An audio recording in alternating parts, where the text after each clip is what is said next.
You know, our entire world, from the wings of an airplane to the frame of a bridge, is built on materials we just trust. We trust them to be strong. But every now and then, they break. So today, we're going to dive into the science of why that happens and how artificial intelligence is giving us this incredible new power to predict and maybe even prevent those failures. So, that's the big question, right? Can we actually see a catastrophe coming before it's too late? When you're talking about the safety of everything from a tiny medical implant inside your body to a massive skyscraper, well, the stakes just couldn't be any higher. This is way more than just an academic exercise. It's one of the most fundamental challenges in all of engineering. And the main culprit we're usually talking about here is something called material fatigue. The easiest way to think about it is with a paperclip. You bend it back and forth, and eventually, snap, it breaks. The exact same thing is happening to the materials that build our world, just on a much, much bigger scale. Every little vibration, every change in load, it's like a tiny bend, slowly, almost invisibly, weakening the structure over time. Now, of course, for decades, engineers have had ways to calculate all this wear and tear. They're not just guessing. But as our technology gets more and more complex, those traditional old-school methods are really starting to show their limits. Okay, so here's the real problem. The gap between the clean, neat lab and the messy real world. On one hand, you have our traditional models, and they're great. They're fantastic when the forces are simple, predictable, and straight. But reality? Reality is a chaotic mess of stresses coming from all directions at once. You've got weird effects like cyclic softening or hardening. That's where a material can actually get weaker or stronger the more you use it. And you have these tiny microscopic details in the material's structure that can suddenly grow into a giant crack.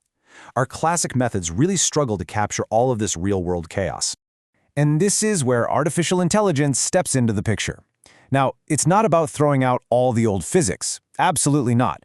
It's about adding a powerful new tool to the engineering toolkit, one that can finally start to make sense of all that complexity we just talked about.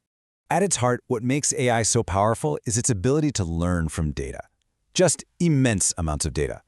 By sifting through all this information from countless experiments and simulations, machine learning models can spot these super subtle patterns and connections that are frankly invisible to the human eye or a standard formula. It's almost like giving an engineer superpowers to see the hidden language of stress and strain. And look, this isn't just some far-off theory. It's already happening. AI is being used right now to predict the lifespan of really tricky welded joints. It's modeling those crazy multi-directional forces. It's even estimating how intense the stress is around a crack that's already there. And on top of all that, it does this stuff way more efficiently, cutting down on the huge, heavy computational time that the older methods often need. It's a real game changer. And this is a big but. It's not a magic wand. For all of its incredible power, AI faces some really significant hurdles before we can fully trust it with our most critical infrastructure. So, first up is the data problem. Think of AI as this incredibly hungry beast. It needs to be fed vast amounts of high-quality data to learn properly. If that data is incomplete or biased or just doesn't cover enough different situations, well, the AI's predictions are going to be unreliable. And getting all that good, robust data, that is a huge challenge all by itself.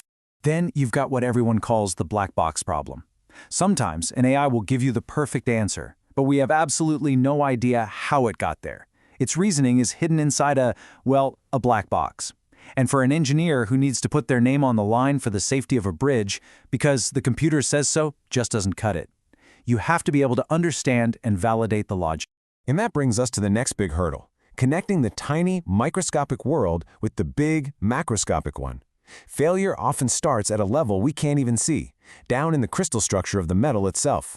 As the research here points out, teaching an AI to connect those tiny little details to a huge structural failure is still an open frontier. It's going to take a massive effort to really blend the physics we know with these new data-driven methods. And finally, there's just all the other messiness of the real world. How does extreme heat play into this? What about a corrosive, salty environment like near the ocean? Or what about the hidden stresses that are already baked into a material from the day it was made? These are all incredibly complex variables that AI models are still just learning to handle. Okay, but here's the optimistic part. Researchers know what these problems are. This isn't a surprise. And because they know, they have a really clear roadmap for building a much, much smarter future for all of us. So the path forward really comes down to 3 key steps. Step 1, create hybrid models. This is where you combine the raw pattern-finding power of AI with the time-tested, proven laws of physics. You get the best of both worlds. Step 2. Real-time monitoring. We can use AI to instantly analyze data from sensors placed all over a structure, basically creating a live health monitoring system. And step 3, and this is crucial, develop explainable AI, or XAI, so we can finally open up that black box and make its decisions totally transparent and trustworthy. And the payoff for all this work? I mean, it's absolutely huge. We are talking about a future where we can design fundamentally better, more durable materials from the ground up. We can build safer structures. We can move away from just doing maintenance on a fixed schedule to doing predictive maintenance, fixing things right before they break. This isn't just a small improvement. It's a complete revolution in safety, efficiency, and design. So I'll leave you with this final thought. We are moving toward a world where our infrastructure is no longer silent. What if our bridges and our planes and our buildings could actually tell us when they're getting tired, long before they're ever in danger of failing? That is the future that AI and engineering is making possible.